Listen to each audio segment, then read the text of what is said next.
Now, Xahea can be a bit shy and uncertain about coming out of her enclosure, and I would like for Xahea to voluntarily cooperate in her own care this evening by coming out of her enclosure on her own, because I would like to clean her enclosure, do a little maintenance on it, and I would like to clean out and change her water.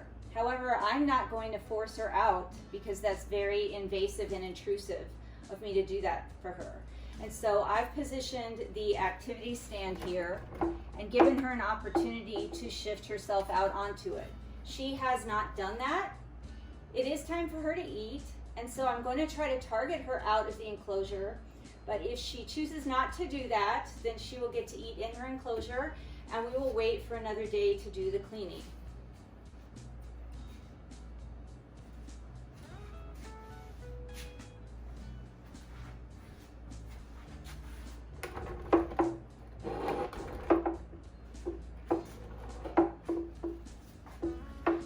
Okay, I'm gonna show her the target and see if I can get her to shift out this way. But if she chooses not to come out, then I'm going to respect that. She's recognized the target. She's come towards it. So this behavior right here tells me that she's not going to shift out. She, for whatever reason, doesn't want to tonight. She's not ready to do that tonight. She seems a little bit nervous. She's got herself heavily anchored inside her enclosure, and she's acknowledged the activity station and she's acknowledged the target, but she isn't giving way to coming out of her enclosure. And so what I'm going to do is see if I can get her to move towards the target without striking. Just a little bit. And she's doing that, yes. And I think that's probably all I'm going to get from her tonight. She's moving towards the target. She's tongue flicking at it. She's stretching out. I don't want to give her the opportunity to strike at it because I don't want to reinforce that behavior. She settled down. She came towards the target. She actually came quite a ways out of her enclosure and started to stretch out.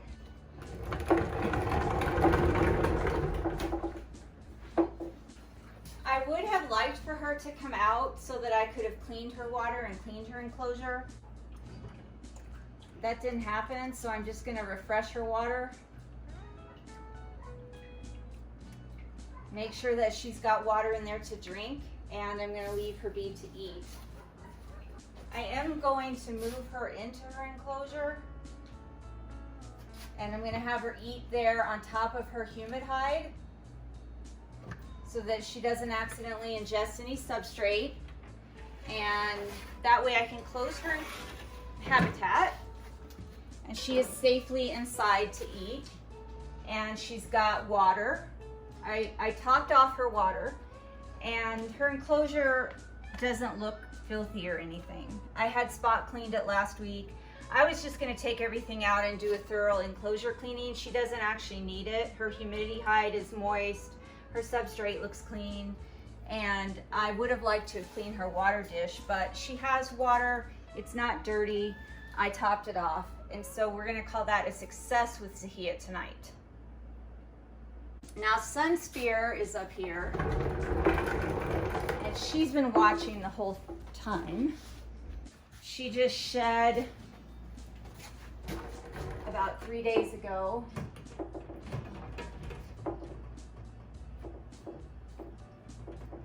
And I'm going to first give her the opportunity to shift out on her own onto the activity station. And then if she doesn't do that, I will see if I can target her out. I actually might use the target to signal her that the door is open, because I don't think that she saw that.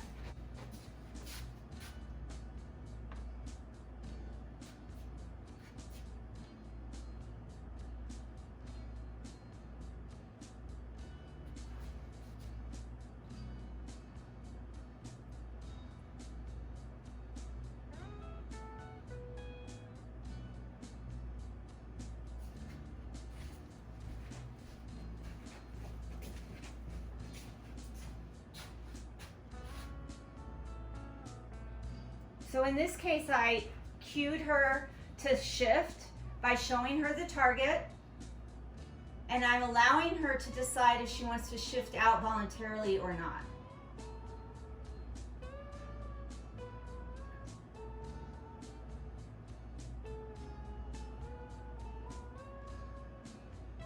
Snakes are cautious animals, and they do a lot of approach and retreat as they make decisions as to whether they're going to proceed in a direction or not.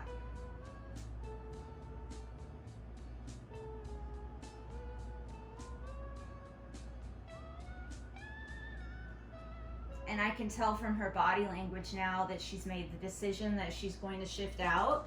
So I showed her the target as a request to ask her to please shift out of her enclosure, and then I gave her the opportunity to do so and to tell me, yeah, I'll shift out, or no, I don't feel like shifting out this evening. And she thought about it, and she decided that she would shift.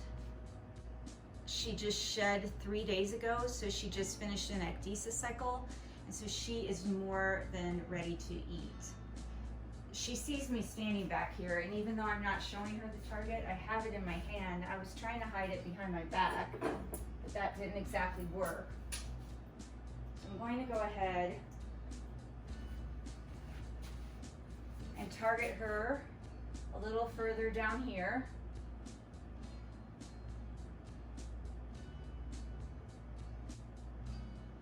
Now this body language tells me that if I put the target too close, in the frame of mind she's in right now, she'll likely strike at it because she is ready to eat. So I don't want to have her strike at the target and then inadvertently reinforce that. I'm just trying to wait for her to shift more completely out of her enclosure so that I can do some enclosure maintenance and at least check hers. But I also don't want her to fall off the activity station, so I'm really having to time this all correctly. And I'm waiting for just the tip of her tail.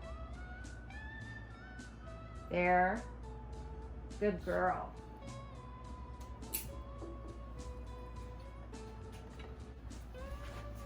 So with her, because she said, yes, I'll engage with this activity tonight, I was really trying to position her exactly where I wanted her on the activity station so that she didn't fall off the front when she took the food reinforcer, but that she was all the way out of her enclosure, because I want to check it over and see if it needs to be spot cleaned or anything, and I would like to clean her water and just make sure that everything's good to go. And so this way, she's positioned on this activity station where she's able to wrap her tail and anchor around it, where she's safe on here. And I can now move this out of the way so that it's on wheels. I can now move this out of the way so that I can get to her enclosure and clean it. That was really successful because when I asked her to cooperate with me tonight and shift out of her enclosure, she did. She was willing. It all worked out really great. So now I can do some enclosure maintenance and checks and cleaning and give her fresh water while she's eating. And then when she's finished eating, I can just roll this activity station back up to her enclosure and give her the opportunity to go back in. Now, knowing Sunspear, sometimes she chooses not to go back in immediately. Sometimes she likes to stay out and explore around the area a little bit, and I always allow her to do that if that's what she chooses, because I want her to have positive associations with the experience of coming out of the enclosure, being on the activity stand, and working with me. So I never do this when I'm in a hurry. I always make sure that if I'm going to work with one of the animals in this manner, feed them during a training session, that I have plenty of time and that I'm never in a hurry.